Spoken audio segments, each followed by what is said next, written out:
Hallelujah. कोई आशीष जो प्रभु आशीष देता है उसके बारे में बात है इसमें। तो मैं आपको बताना चाहता हूं कि बहुत से घर में जब मैं प्रार्थना के लिए जाता हूं तो जो पुराने ईसाई हैं वो मुझसे यही कहते हैं कि पास्टर जी वो गाना गाइए, आशीष तुझसे चाहते हैं हे स्वर्गीय पिता हम आते हैं। क्योंकि दिमाग में एक बात अच्छी तरह से बैठी हुई है लोगों के कि पैसे को ही आशीष कहा जाता है। हालेलुया। क्या दिमाग में लोगों के अच्छी तरह से एक बात बैठी हुई है कि पैसा ही आशीष है। लेकिन आज आपको मैं बताना चाहता हूं बाइबल के द्वारा कि पैसा आशीष नहीं होता। आशीष का अर्थ ही कुछ और है। हालेलुया। पहले इसको देखेंगे, उसके बाद एक छोटी सी गवाही मैं आपके सामने शेयर करूंगा। एक बहुत बड़ा चर्च है बेंगलोर में जिसमें हजारों लोग हैं, कलीसिया में हजारों लोग हैं, 20,000 से भी ज्यादा, ये लगा लीजिए आप सब। उनकी गवाही है वो मैं आपको बताऊंगा। उसके बाद आज हम दशमांश पर चर्चा करेंगे और ध्यान से सुनिएगा। हम देखते हैं सबसे पहले नीति वचन निकालेंगे 10 अध्याय और उसका 22 पद पढ़ेंगे। नीति वचन 10 अध्याय और उसका 22 पद, 22 आयत। हालेलुया। धन यहोवा की आशीष ही से मिलता है और वह उसके साथ दुख नहीं मिलाता। हालेलुया। ध्यान से सुनिए, लिखा है नीति वचन 10 अध्याय और उसका 22 आयत। रिपीट कर रहा हूं, दोबारा बोल रहा हूं। धन या पैसा यहोवा की आशीष से मिलता है। धन अलग है और आशीष अलग है। जो लोग धन को आशीष समझते हैं वो इस भ्रम में ना रहें कि अगर उनके पास पैसा है तो वो आशीषित है। नहीं, गलत है ये। पैसा आशीष नहीं है वचन के अनुसार। अगर पैसा आशीष होता तो प्रभु यीशु मसीह मत्ती 6 अध्याय और उसके 19 आयत में ये ना कहते। हाँ, जो है मेरे साथ है मेरा बेटा वो पढ़ेगा। मत्ती 6 अध्याय और उसकी 19 आयत पढ़िए, क्या लिखा है। अपने लिए पृथ्वी पर धन इकट्ठा ना करो, हाँ, जहाँ कीड़ा और काई बिगाड़ते हैं, हाँ, और जहाँ चोर सेंध लगाते और चुराते हैं। हाँ, हालेलुया। अपने लिए स्वर्ग में धन इकट्ठा करो, जहाँ ना तो काई बिगाड़ती हाँ, और ना कीड़ा, जहाँ ना तो कीड़ा और ना काई बिगाड़ते हैं। हाँ, ना कीड़ा ना काई बिगाड़ते हैं। लिखा है यीशु मसीह क्या कहते हैं कि अपने लिए पृथ्वी पर धन इकट्ठा ना करो। धन वो आशीष नहीं है। नीति वचन 10 अध्याय 22 पद में हमने पढ़ा, धन यहोवा की आशीष से मिलता है और वो उसके साथ दुख नहीं मिलाता। धन अलग है, आशीष अलग है। आशीष का अर्थ जान लीजिए आज क्या है। उत्पत्ति की पुस्तक 1 अध्याय और उसका 28 पद पढ़ेंगे, क्या लिखा है। उत्पत्ति, परमेश्वर ने उनको आशीष दी, हाँ, और उनसे कहा फूलो फलो और पृथ्वी में भर जाओ। परमेश्वर ने उनको आशीष दी, यानी कि उनको आशीर्वाद दिया। आशीष का अर्थ होता है आशीर्वाद। परमेश्वर ने उनको आशीष दी और कहा फूलो फलो और पृथ्वी में भर जाओ। हालेलुया। आशीष पैसा नहीं होता दोस्तों, इतना ध्यान रख लेना आप। अगर आप बहुत धनवान हैं और आप सोच रहे हैं कि आपके पास परमेश्वर की आशीष है, आप गलत हैं। आप गलत हैं। पैसा आशीष नहीं होता। आशीष परमेश्वर का आशीर्वाद है और वो 8 प्रकार का आशीर्वाद है जो बाइबल में लिखा है। उसमें से एक और मैं आपको बता देता हूं, उसके बाद मैं गवाही बताऊंगा पास्टर जी की। भजन संहिता 19 अध्याय और उसका 29 अध्याय उसका 11 पद पढ़े, क्या लिखा है। यहोवा अपनी प्रजा को बल देगा, हाँ, यहोवा अपनी प्रजा को शांति की आशीष। यहोवा अपनी प्रजा को बल देगा, यहोवा अपनी प्रजा को शांति की आशीष देगा। आशीर्वाद है आशीष। आशीष पैसा नहीं है। इसी चक्कर में आज लोगों में और पास्टर लोगों में इस तरह का है। ऐसे हैं लोग। पास्टर को जब पास्टर ने दशमांश की मांग कर ली तो चिढ़ जाते हैं लोग और एक पास्टर के बदले सारे पास्टर को वैसे ही समझने लगते हैं। जैसे कि घर में गृहिणी एक चावल को देखती है कि हाँ गल गया तो सोचती है सारे गल गए। वो चावल अलग है और परमेश्वर के दास अलग हैं, इतना समझ लीजिए आज आप। हालेलुया। आज मैं आपको बताऊंगा कि दशमांश क्या है, और ध्यान से सुनिएगा इस बात को। एक गवाही देना चाहता हूं। सबसे पहले मैं, बेंगलोर में एक चर्च है और वो एजी चर्च है, एजी चर्च, और उनके पास्टर हैं रेवरेंड जॉनसन। रेवरेंड जॉनसन, बहुत बड़ी कलीसिया है, 20,000 से ज्यादा परिवार उनके पास आते हैं। जब लॉकडाउन हुआ तो कार में लोग खड़े होकर वहां पर प्रचार सुनने आए थे रोड पर। वो कलीसिया, एक दिन उन पास्टर जी के पास, मैं इसलिए गवाही बता रहा हूं क्योंकि उन्होंने इस गवाही को सार्वजनिक किया था। एक बार उनके पास एक गरीब परिवार आया, पति पत्नी, और उन्होंने उनकी दयनीय स्थिति को देखा और उनके लिए प्रार्थना की। और प्रार्थना करते समय पास्टर जी ने के मन में आ रहा था कि इनको बताएं कि अपनी मुट्ठी खोलना सीखें। जब हम देना सीखेंगे तभी हमको मिलेगा। लूका 6:38 में लिखा है कि दिया करो तो तुम्हें भी दिया जाएगा, लोग दबा दबा कर हिला हिला के उभरता हुआ तुम्हारी गोद में भरेंगे। लेकिन पास्टर जी ने उनकी दयनीय स्थिति को देखकर उनकी हिम्मत नहीं हुई कि उनको कुछ कह सकें, और उनके लिए प्रार्थना करके वो लोग चले गए। पादरी साहब उनको भूल गए। लेकिन 1 साल बाद, ये जीवित गवाही है दोस्तों, ध्यान से सुनिएगा, 1 साल बाद वो पति पत्नी फिर से पादरी साहब से मिले, फिर से चर्च आए, और उनकी स्थिति बदली हुई थी। हालेलुया। जो व्यक्ति पहले गरीब लग रहा था और सबसे पीछे बैठा था सर्विस के दौरान, वो व्यक्ति आज उसको देखकर ही लग रहा था कि उसके दिन बदल चुके हैं। हालेलुया। वो फिर पादरी साहब के पास आया और बहुत गुस्सा था, वो बहुत गुस्से में था। उसने कहा, पास्टर जी आपने हमारे साथ बहुत गलत किया। तो पादरी साहब सकपका गए, कहने लगे कि मैंने क्या गलत कर दिया आप लोगों के साथ। उन्होंने कहा कि आपने हमें बताया ही नहीं कि दशमांश देना कितना जरूरी है। तो पादरी साहब ने कहा कि आपकी तो स्थिति ऐसी थी कि मैं कैसे बताता आपको। मन में आ रहा था कि मैं आपको कहूं कि आप अपनी मुट्ठी खोलना सीखे, परमेश्वर आपको आशीष देना चाहता है। एक सारपत की विधवा के पास एक मुट्ठी मैदा था और थोड़ा सा कुप्पी में तेल था। वो उसने एलिया को खिला दिया। तो कितनी आशीष दी थी परमेश्वर ने उसको कि जब तक अकाल खत्म नहीं हुआ पूरा घराना उसमें खाता रहा। तो हमारे पास हो चाहे ना हो, परमेश्वर जो आज्ञा देता है पास्टर को, वही पास्टर जी अपनी कलीसिया को बताते हैं। हालेलुया। तो उन्होंने कहा कि जो पति पत्नी थे, उन्होंने कहा कि आपने हमें बताया क्यों नहीं कि दशमांश देना जरूरी है, हमें तभी आशीष मिलेगी। हमें किसी दूसरे एक छोटे चर्च के पास्टर ने बताया कि दशमांश देना शुरू करो, आपके दिन बदल जाएंगे। हालेलुया। हम बहुत जल्दी, ये बहुत जीवित गवाही है, आप देख सकते हैं। एजी चर्च है बेंगलोर में, और उनका पास्टर है Johnson, pastor Johnson, reverend Johnson. आप उनसे बात कर सकते हैं और उनसे इस गवाही के बारे में पूछ सकते हैं। हो सकता है मुझसे कुछ कमी रह गई हो, वो बिल्कुल परफेक्ट बताएंगे। दशमांश का जब जिक्र आता है तो लोग ऐसे हो जाते हैं कि जैसे पता नहीं क्या कह दिया उनसे। हालेलुया। क्योंकि पैसे से प्यार करता है इंसान आज। हम पास्टर को क्यों दे दें, हमें क्या पता कहां लगाएंगे ये। हालेलुया। यीशु मसीह ने कहा कि जब तेरा दायां हाथ दान करे तो तेरे बाएं हाथ को नहीं पता चलना चाहिए। क्या करते हैं लोग आजकल की कलीसिया के हालात देखे क्या हो गया।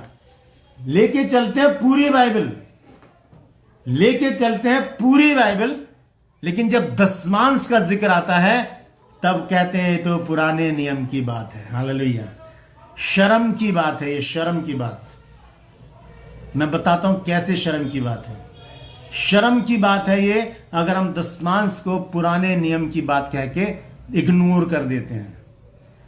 मान लीजिए आपने दशमांश को पुराने नियम की बात करके इग्नोर कर दिया, तो पुराने नियम में तो बहुत सारी बातें हैं दोस्तों, क्या उनको भी आपने छोड़ दिया है? आइए बताता हूं आपको मैं। निकालेंगे लय व्यवस्था 18 अध्याय, मैं पढ़ूंगा इसको, ध्यान से सुनिए क्या लिखा है।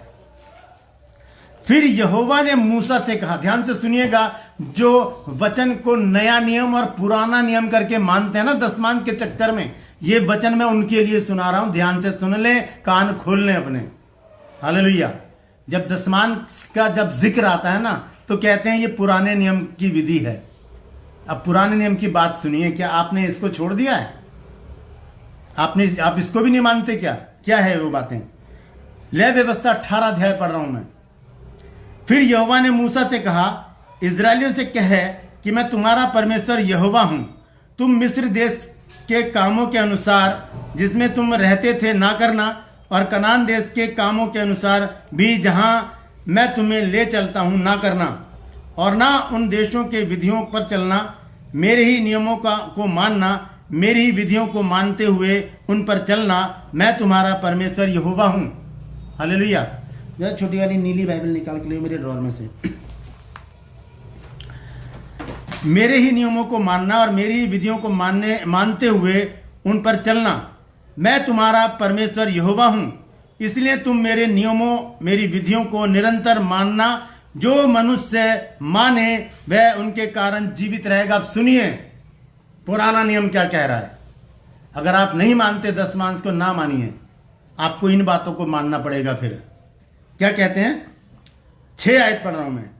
तुम में से कोई अपनी किसी निकट कुटुंबिनी का तन उघाड़ने को उसके पास ना जाए। मैं यहोवा हूं।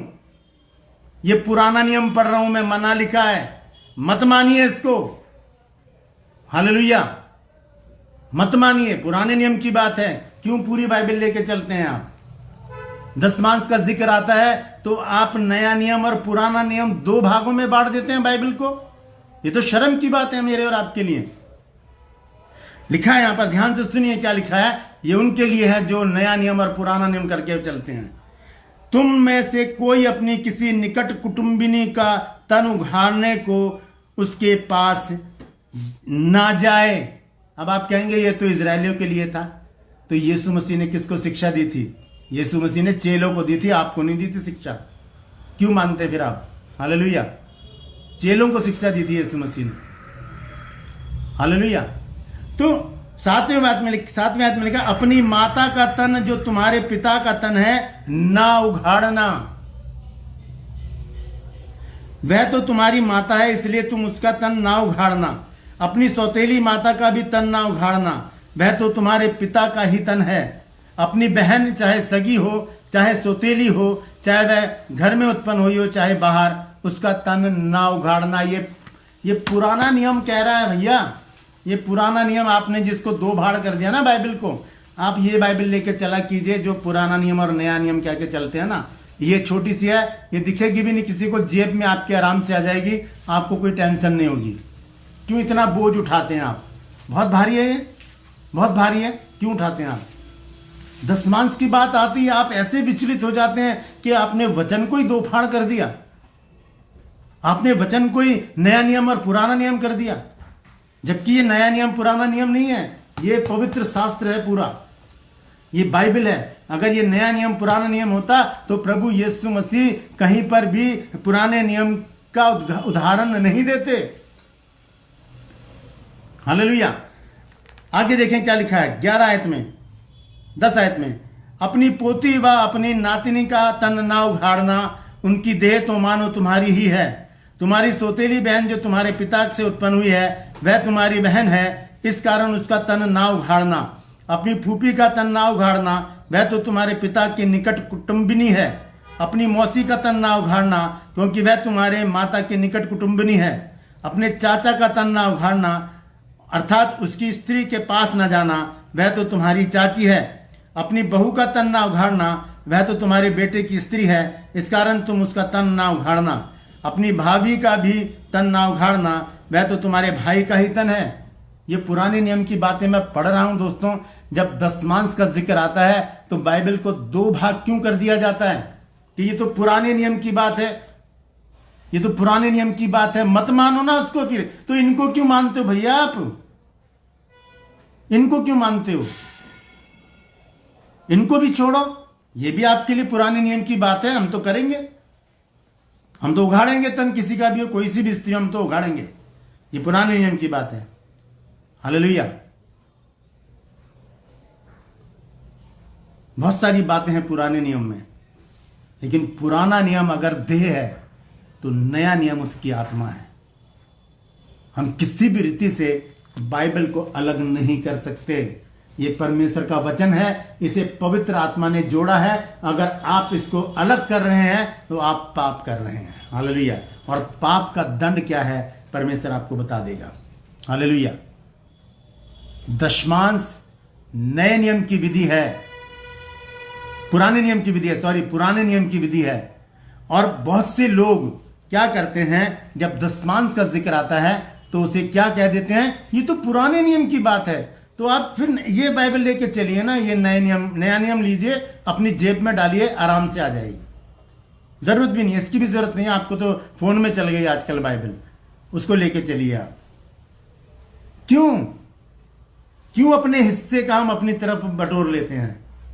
क्यों हम इरिटेट हो जाते हैं जब दशमांश का जिक्र आता है तो? हालेलुया। क्यों पास्टर जी की ओर हम उंगली उठाने लगते हैं? उन्होंने हमसे पैसे मांग लिए, कौन चलाएगा उनका खर्चा? पैसे ऊपर से बरसते नहीं है, पैसे ऊपर से बरसते नहीं है। परमेश्वर लोगों को खड़ा करता है। हालेलुया। कलीसिया को खड़ा करता है पास्टर की मदद के लिए। ध्यान से सुनिए, जय निकाल बेटे, दूसरा इतिहास और उसका 31 अध्याय और 3 आयत से लिखा है, हिजकिय्याह के ने याजकों के दलों को और लेवियों को, वरन याजकों और लेवियों दोनों को प्रति दल के अनुसार एक एक मनुष्य को उसकी सेवकाई के अनुसार इसलिए ठहरा दिया कि वे यहोवा की छावनी के द्वारों के भीतर होम बलि, मेल बलि, सेवा टहल, धन्यवाद और स्तुति किया करें। सेवा करने वाले लोगों के लिए राजा हिजकिय्याह ने अपने भंडार खोल दिए, अपने भंडार खोल दिए उसने। ठीक है, और आगे लिखा है, फिर उसने अपनी संपत्ति में से राजभाग को होम बलियों के लिए ठहरा दिया, अर्थात सवेरे और सांझ को होम बलि और विश्राम और नए चांद के दिनों और नियत समयों की होम बलि के लिए, जैसा कि यहोवा की व्यवस्था में लिखा है। ध्यान से सुनिए अब क्या लिखा है।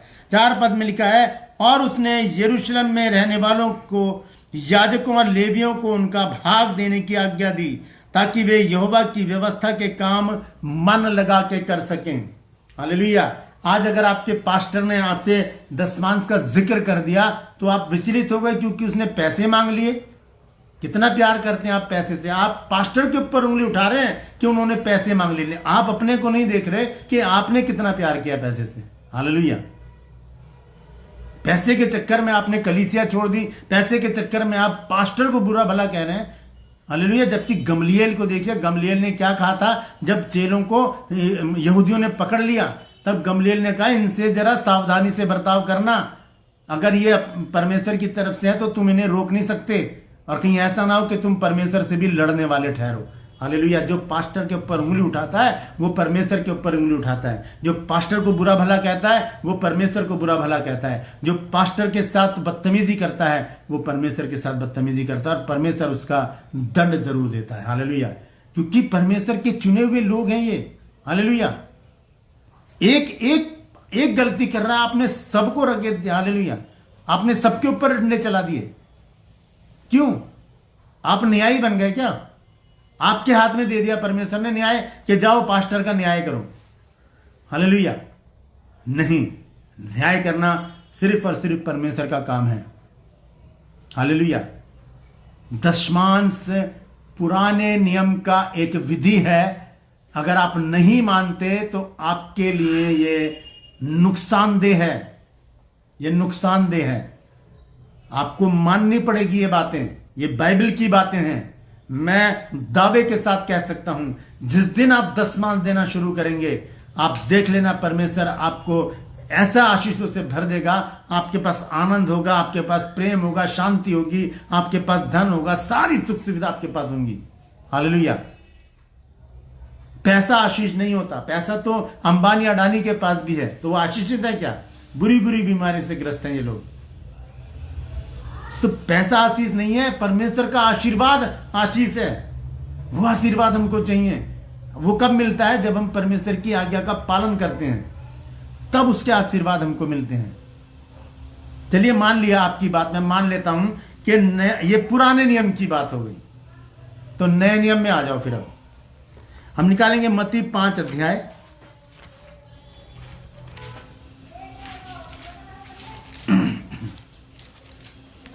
और इसकी पढ़ेंगे 20 आयत।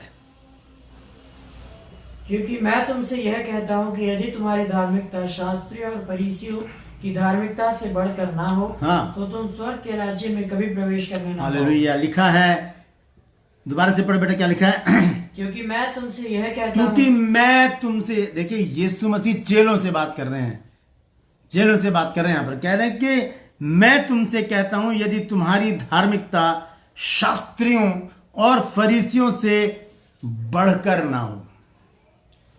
हमारी धार्मिकता शास्त्रियों और फरीसियों से बढ़कर ना हो तो क्या होगा? तो तुम स्वर्ग के राज्य में कभी प्रवेश करने ना पाओगे। नहीं जा सकते।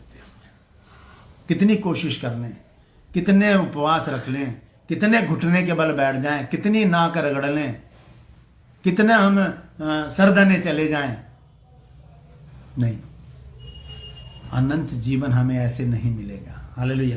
हमारी धार्मिकता शास्त्रियों और फरीसियों से बढ़कर होनी चाहिए, बढ़कर। शास्त्री फरीसी भी वही करते हैं, हम भी वही करते हैं, तो उनमें और हम में क्या फर्क रह गया? कोई फर्क नहीं है हम में और उनमें। हालेलुया। क्या है उनकी धार्मिकता और हमें कैसे उनसे बढ़कर अपनी धार्मिकता को दिखाना है? आइए देखते हैं जल्दी से। लूका निकालेंगे 18 अध्याय 9 आयत से पढ़ें क्या लिखा है।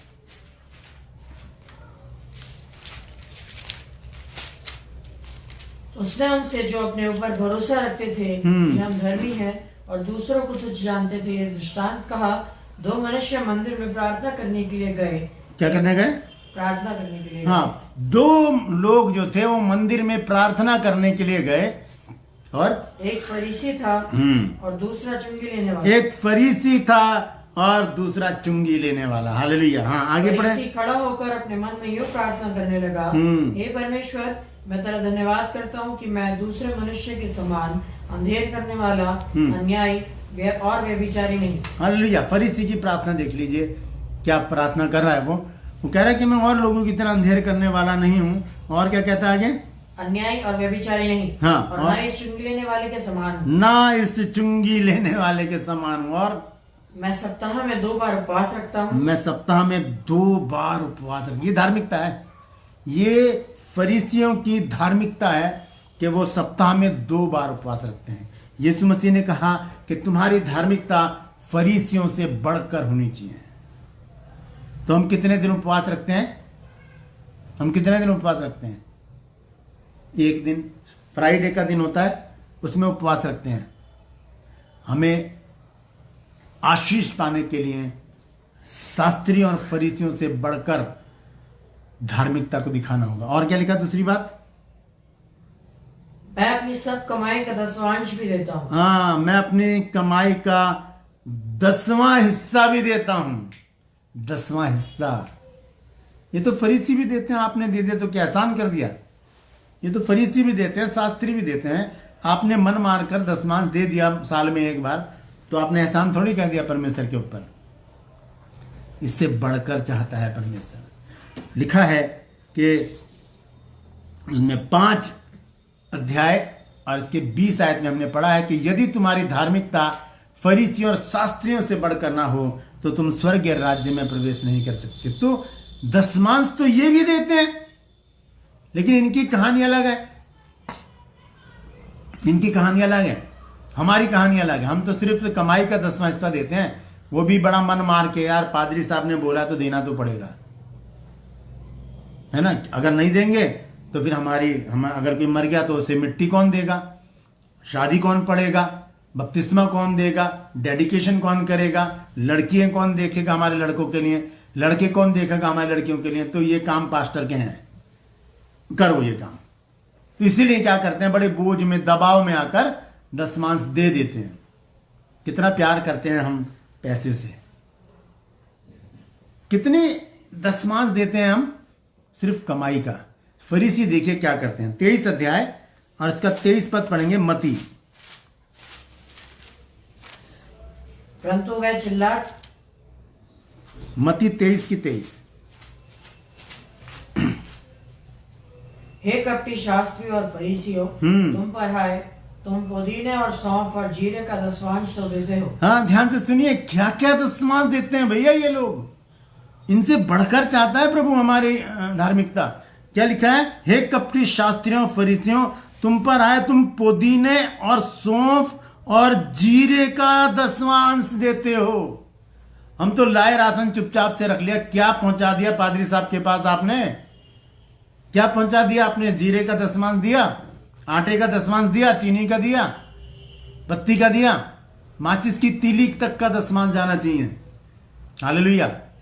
अगर यहां मानकर चलो तो लिखा है, हे कपटी शास्त्रियों और फरीसियों, तुम पर हाय, तुम पुदीने और सौंफ और जीरे का दसवांश देते हो। हम कितना देते हैं? यीशु मसीह कह रहे हैं इनसे बढ़कर हमारी धार्मिकता होनी चाहिए। इनसे बढ़कर हमारी धार्मिकता होनी चाहिए दोस्तों। फरीसी क्या कर रहे हैं? दसवांश दे रहे हैं। और किस किस चीज का? पुदीने का, सौंफ का, जीरे का, एक एक चीज का दसवांश दे रहे हो। अभी पुराने नियम में पढ़ा है। पुराने नियम में आपके कहने के अनुसार पुराना नियम, नया नियम, बाइबल लेके क्यों चलते हो भाई? नया नियम लो ना, ये छोटी सी पुस्तक, इसको लेके चलो। दसवांश पुराने नियम का अगर विधि है तो छोड़ दो, फिर पूरी बाइबल लेकर चलना। इसको बीच में से फाड़ लो और मलाकी तक हटा दो, मती से प्रकाशित वाक्य तक लेकर अपने घर में बैठो। हालेलुया। बहुत बड़ा बहस का मुद्दा बना रखा लोगों ने दसवांश को। सोचते हैं पादरी साहब मांगने लगे। हालेलुया। पादरी साहब इसलिए मांगते हैं ताकि पादरी साहब चाहते हैं कि परमेश्वर आपको आशीष दे। परमेश्वर आपको आशीष दे। आप जिस कलीसिया के सदस्य हैं, आपका दसवांश वहां जाना चाहिए और परमेश्वर तब आपको वहां से आशीष देगा।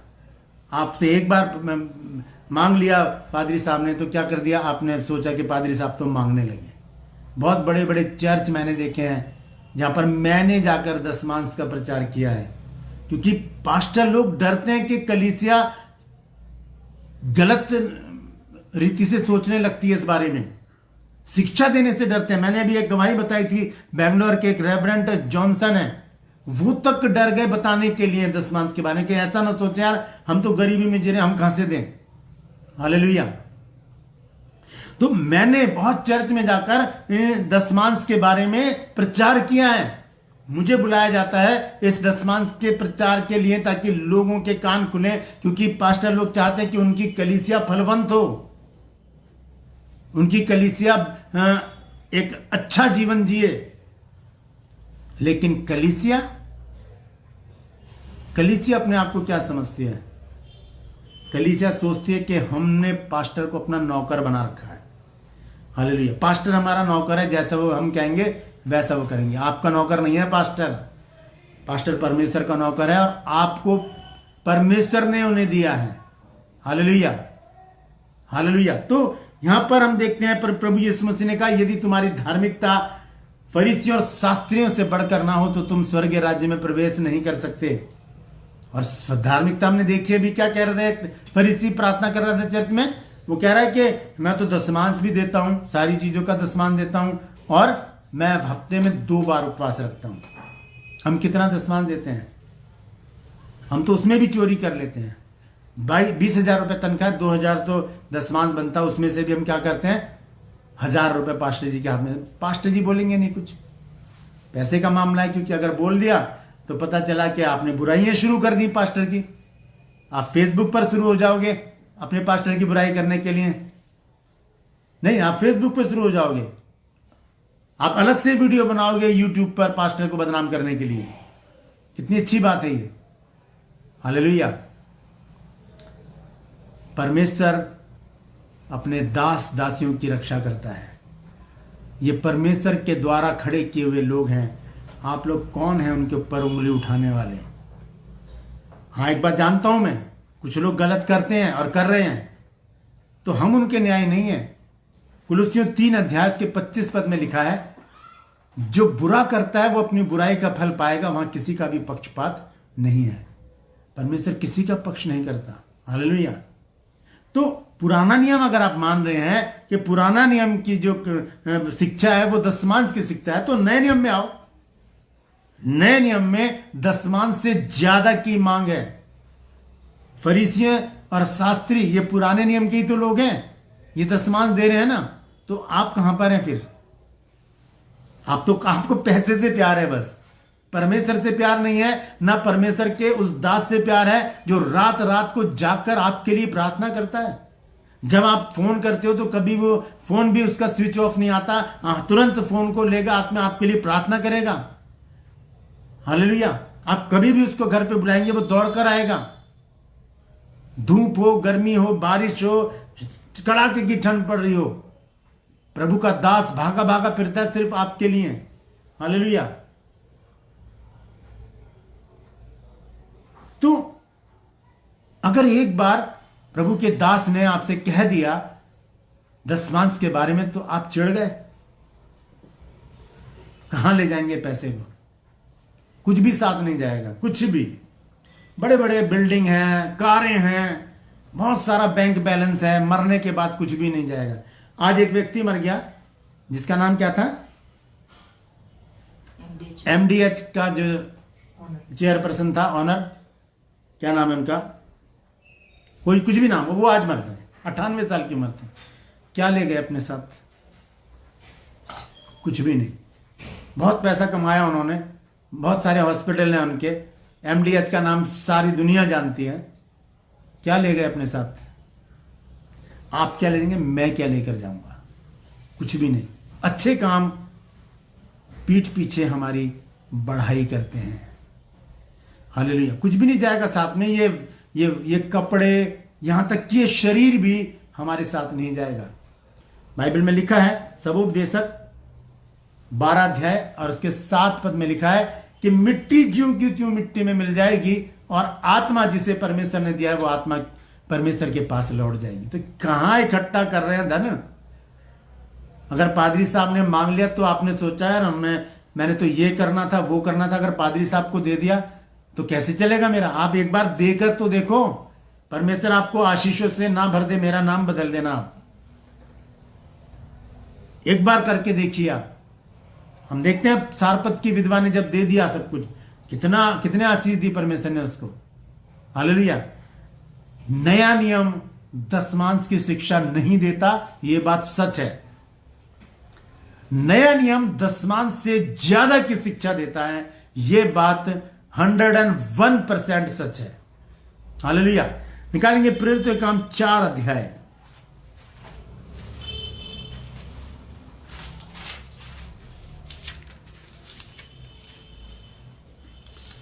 हालेलुया। 32 आयत से पढ़ें, क्या लिखा है? 32 है। विश्वास करने वालों की मंडली हाँ, एक चित और एक मन की थी, यहाँ तक कि कोई भी अपनी संपत्ति अपनी नहीं कहता। विश्वास करने वालों की मंडली कैसी थी? एक मन की और एक चित की थी, और परंतु सब कुछ साझे में था। सब कुछ साझे में था। हाँ, प्रेरित बड़ी सामर्थ से प्रभु यीशु के जी उठने की गवाही देते रहे और उन सब पर बड़ा अनुग्रह था। कल मैंने ये बात किसी भाई को बताई। मैंने ये चैप्टर उनको फेसबुक पर कॉपी पेस्ट करके दिया।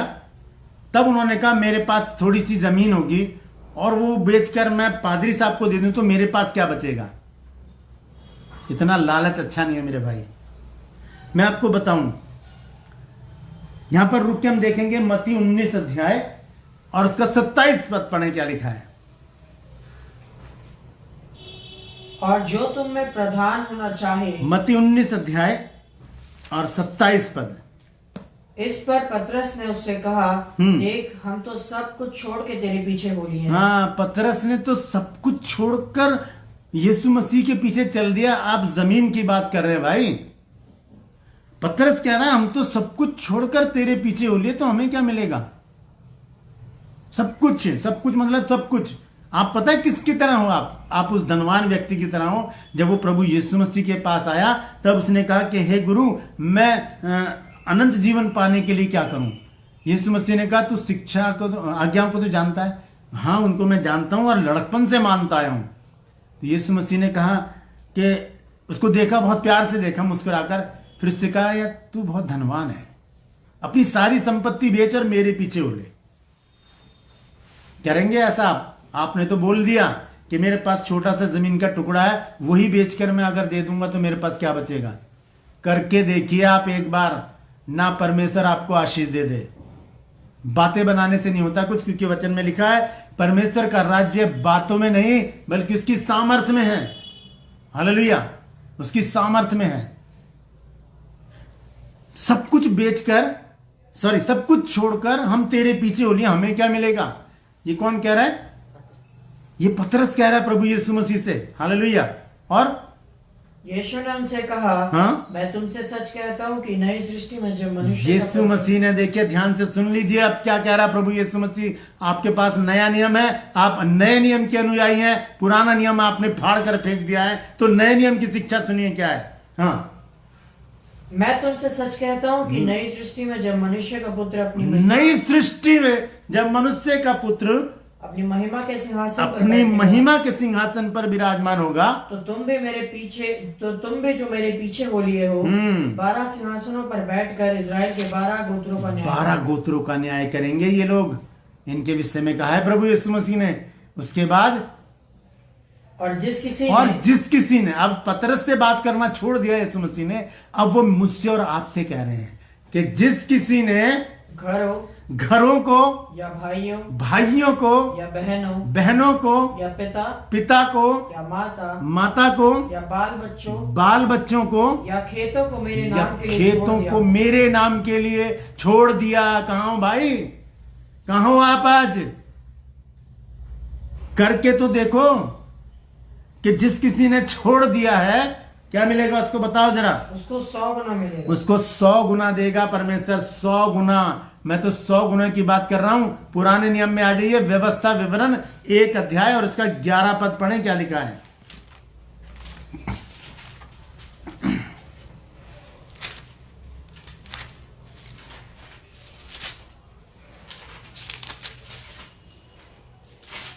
हालेलुया। यहां इस प्रकार से लिखा है, तुम्हारे पितरों का परमेश्वर तुमको 1000 गुना और भी बढ़ाए और अपने वचन के अनुसार तुमको आशीष भी देता रहे। ये पुराने नियम की बात है, आपने तो फाड़ के फेंक रखा है, तो आप तो 1000 गुना से वंचित हो गए। आप तो गए, ये 1000 गुना आपको नहीं मिलेगा, क्योंकि ये आपके लिए तो पुराने नियम की बात है। तो छोड़ो इसको, क्या करोगे 1000 गुना? आपके पास जितना उसी में खुश रहो। हालेलुया। दोबारा पढ़ रहा हूं, तुम्हारे पितरों का परमेश्वर तुमको 1000 गुना और भी बढ़ाए और अपने वचन के अनुसार तुमको आशीष भी देता रहे, परंतु तुम्हारे जंजाल और भार, क्या लिखा है? परंतु तुम्हारे झंझट और भार और झगड़े रगड़े को मैं अकेला कहां तक सह सकता हूं। हालेलुया। कहां तक सहेगा परमेश्वर इन रगड़े झगड़ों को? पास्टर से ही भिड़ जाते हो आप लोग। पास्टर को जानते हो कौन है वो परमेश्वर का चुना हुआ बंदा है। छोड़ेगा नहीं परमेश्वर जो उसके चुने हुए के साथ बदतमीजी करेगा। Hallelujah, hallelujah. 1000 गुना पुराने नियम की बात है ये।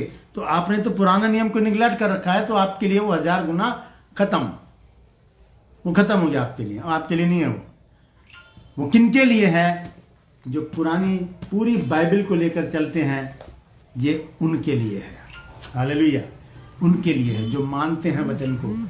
मैंने पढ़ के बताया ना अभी, अगर आप पुराने नियम को नहीं मानते तो उन बातों को मानो ना जिसमें लिखा है कि अपनी भौजाई का तन ना उघाड़ना, अपनी बहन का तन ना उघाड़ना। तो ये तो पुराने नियम की बातें छोड़ो, करो वैसे ही फिर। हालेलुया। दशमांश आते ही हम चूजी हो जाते हैं। बहुत दशमांश आते ही हम बहुत ही कंजूस से हो जाते हैं। नहीं, हमने नहीं देना, पकड़े रहो। हालेलुया। सेवा का भाव हमारे अंदर होना चाहिए। आइए वापस चलते हैं प्रेरितों का काम 4 अध्याय में। पढ़े वहां पर क्या लिखा है, दोबारा से पढ़ेंगे 32 आयत से। देखिए, पहली सदी की कलीसिया है ये। अब यहां पर भी बहुत सारे आर्गुमेंट होंगे कि तो पहली सदी की कलीसिया थी, ये तो ये था, ये तो वो था, लेकिन हम वचन को वचन की तरह देखें ना।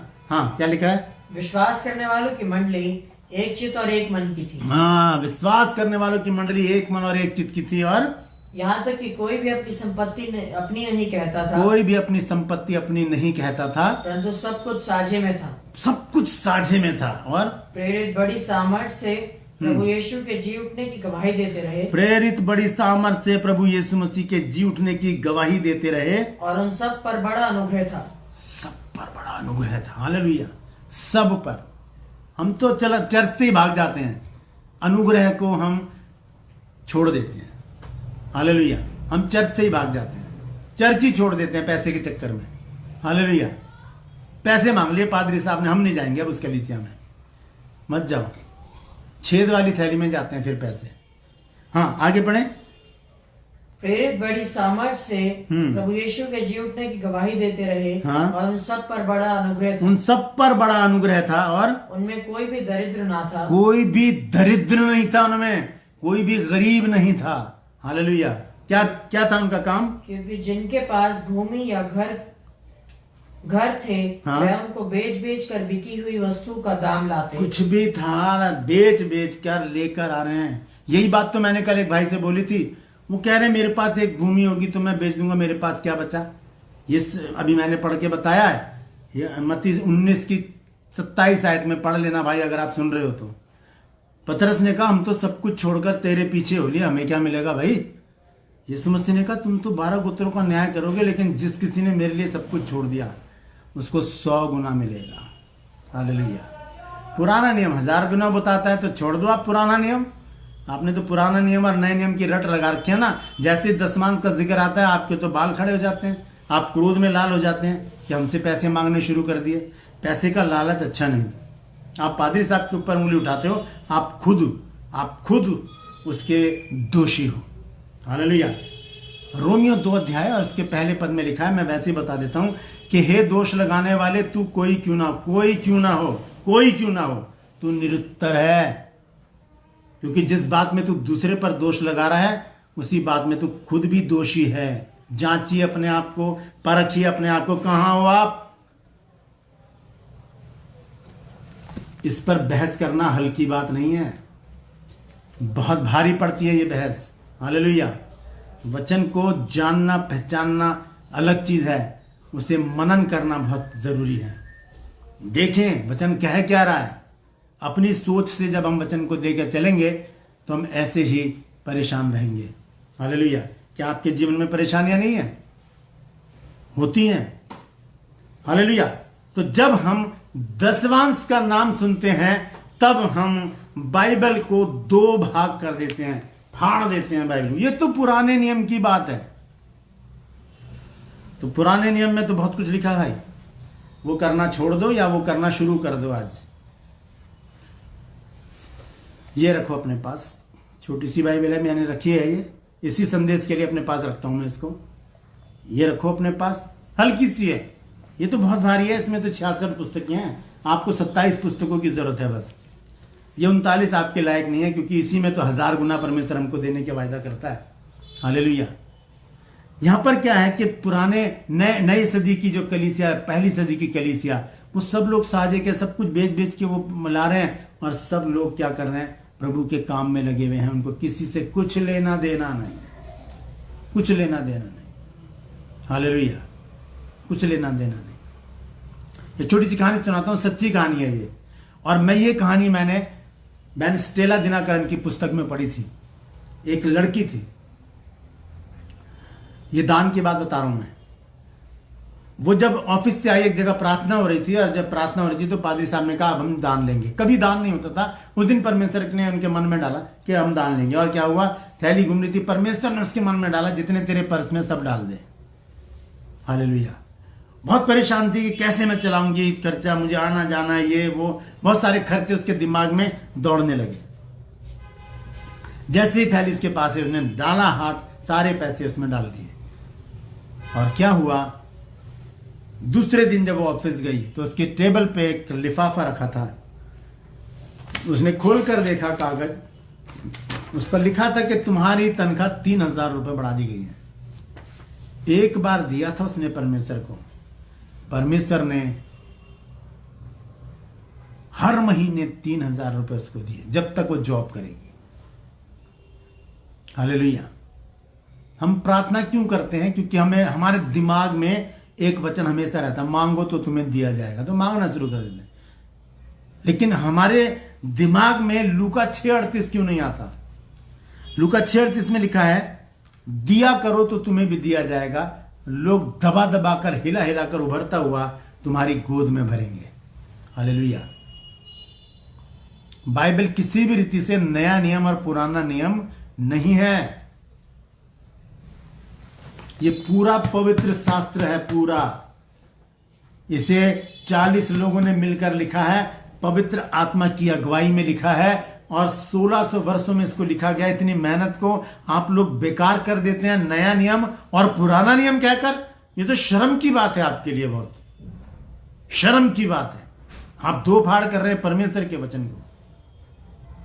कब? जब अपनी बात आई, पैसा देने की बात आई। जब इतना प्यार क्यों है पैसे से? आप पादरी साहब के ऊपर इल्जाम लगा रहे हो कि पादरी साहब पैसे से प्यार करते हैं। आपको नहीं है। हालेलुया। आपको नहीं है पैसे से प्यार। छोड़ दीजिए, एक बार देखिए परमेश्वर कितनी आशीष देता है। हालेलुया। 25 साल से बाइबल मेरे पास है। नया नियम पुराना नियम दोनों साथ में लेकर चलता हूं और दोनों को पढ़ता हूं मैं। 25 से ज्यादा वर्ष हो गए। ये मैं बदली है, यही नहीं 3 बाइबल में बदल चुका हूं। नया नियम अगर आत्मा है तो पुराना नियम शरीर है। दोनों एक दूसरे के पूरक हैं। हम उन्हें निगलेक्ट कर ही नहीं सकते, हम उन्हें अलग कर ही नहीं सकते, क्योंकि इसे किसने जोड़ा है। आइए देखेंगे। उसके बाद मैं आखिर में थोड़ा सा और बताकर मैं समाप्त करूंगा। यशायाह 34 अध्याय और उसका 16 पद। यहोवा की पुस्तक से ढूंढकर पढ़ो, इनमें से एक भी बात बिना पूरा हुए ना रहेगी, कोई बिना जोड़ा ना रहेगा, क्योंकि मैंने अपने मुंह से ये आज्ञा दी है और उसी की आत्मा ने उन्हें इकट्ठा किया है। तो ये पवित्र आत्मा का विरोध कर रहे हो आप। पवित्र आत्मा द्वारा इकट्ठा की हुई बाइबल को आपने अपने स्वार्थ के लिए नया नियम और पुराना नियम बना दिया, अपने स्वार्थ के लिए। ये नया नियम पुराना नियम नहीं है दोस्तों, ये बाइबल है। बाइबल ये पवित्र शास्त्र है। इसे हम अलग नहीं कर सकते। जो इसे अलग करेगा परमेश्वर उसको अलग कर देगा। हालेलुया। परमेश्वर उसको अलग कर देगा अपनी जमात में से। तो दशमांश के ऊपर बहुत बहस करते हैं लोग, लेकिन सच्चाई को नहीं जानते। जिस दिन जान जाएंगे कि नया नियम और पुराना नियम एक ही पुस्तक है, उस दिन पता चलेगा कि परमेश्वर ने उनको आशीषों से भर दिया। हालेलुया। बहुत जरूरी है इस बात को जानना कि दशमांश क्या चीज है। हमारी कमाई का 10वां। जल्दी से एक आयत पढ़ के मैं आपको बताना चाहता हूं। मलाकी 3 अध्याय, जहां पर हम अटक जाते हैं आकर। ईसाई लोग, मैं मसीही नहीं कहूंगा, ईसाई लोग दशमांश पर बहस करते हैं, मसीही नहीं करेगा कभी भी। 3 अध्याय 10 आयत में लिखा, सारे दशमांश भंडार में लेकर आओ कि मेरे भवन में भोजन वस्तु रहे। और सेनाओं का यहोवा यह कहता है कि ऐसा करके मुझे परखो कि मैं आकाश के झरोके है मेरे परमेश्वर। होने दे प्रभु जी, आज की ये शिक्षा प्रभु जी तेरे बच्चों के लिए महत्वपूर्ण ठहरे मेरे परमेश्वर। तेरे बच्चे सीखें। आज बहुत सारी बातें परमेश्वर ने वचन के द्वारा बताई हैं। मैं फिर से कहना चाहता हूं आपसे कि आप ज्यादा समय परमेश्वर के साथ बिताएं। फेसबुक को इतना यूज ना करें, ये दिमाग को खराब कर देता है। यूट्यूब को ज्यादा यूज ना करें। आप बाइबल के साथ ज्यादा समय बिताएं। फोन को स्विच ऑफ करके रख दें कुछ समय के लिए और परमेश्वर के साथ ज्यादा समय बिताएं। तब परमेश्वर नया नियम और पुराना नियम के बारे में आपको पूरी तरह खोलकर बता देगा। हालेलुया। अगर आपने ये सोच रखा है कि ये पुराने नियम की बात है, तो आपको इस बात पर दोबारा से विचार करना पड़ेगा कि पुराना नियम मेरे लिए है या नया नियम मेरे लिए है। हालेलुया। मैं जहां तक जानता हूं, मैं यही शिक्षा देता हूं अपने स्टूडेंट को कि ना तो पुराना नियम है ना नया नियम है। ये पूरी की पूरी बाइबल है, ये पवित्र शास्त्र है। हालेलुया। आइए प्रार्थना करके मैं समाप्त करूंगा। जीवित और महान दयालु पिता परमेश्वर, हम तेरा धन्यवाद, तेरा शुक्र तेरी तारीफ तेरी बड़ाई करते हैं प्रभु, क्योंकि तू इसी योग्य। धन्यवाद देते हैं प्रभु आज के सुंदर वचन के लिए जो तूने दिया प्रभु। मैं विनती करता हूँ अपने बच्चों के हृदय की गुड़ाई कर प्रभु, ताकि जो वचन का बीज बोया गया है वो फलवंत हो और वो 30, 60 नहीं 100 गुना, हजारों गुना फल लेकर आए। हालेलुया प्रभु। मैं प्रार्थना करता हूँ प्रभु जी, आने वाले दिनों के लिए हमें तैयार कर, ताकि प्रभु जी हम तेरे लिए वो कार्य कर सके जो तू हमसे चाहता है। धन्यवाद देता हूँ प्रभु, तूने मेरी प्रार्थना को सुन लिया, यीशु के नाम से मांग, आमीन। हालेलुया। तो आज के लिए बस इतना ही। मैं फिर से वायदा करता हूँ, जैसे कि हमारा सब्जेक्ट चल रहा है कलीसिया के बारे में, उसका 7वां भाग लेकर मैं सोमवार को फिर से आपके साथ उपस्थित होऊंगा। आप ट्यून कीजिएगा, फेसबुक पर आइएगा, ऑनलाइन आइए, मेरे साथ समय बिताइए थोड़ा सा और देखिए परमेश्वर हमसे क्या बातचीत करना चाहता है। यदि आज आपने कुछ सीखा है तो कमेंट्स ज़रूर कीजिएगा, मुझे बताइए और मैं आपके लिए प्रार्थना करूंगा कि परमेश्वर इसी तरह से आपको उन्नति दे, तरक्की दे, समृद्धि दे और अपने में आगे बढ़ाए। हालेलुया। परमेश्वर आप सबको आशीषित करे।